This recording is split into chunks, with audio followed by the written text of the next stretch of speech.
adjust clutch booster rod. Kasi mataas daw yung clutch. Sabi ni Cho Dani, kaya adjust natin to, ibababa natin konti yung push rod. Push rod ng clutch booster. Kasi masyadong mataas daw. So, babawasan natin. I-click.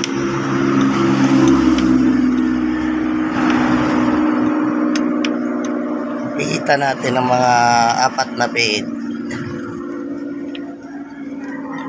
Pababa.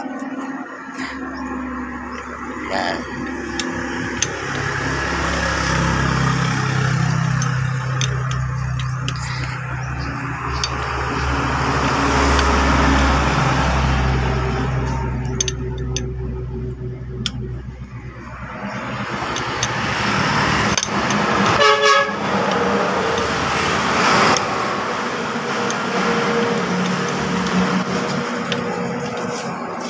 May clearance na, Cho Dani.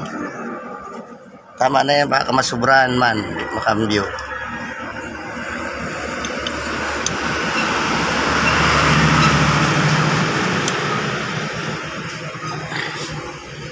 Okay.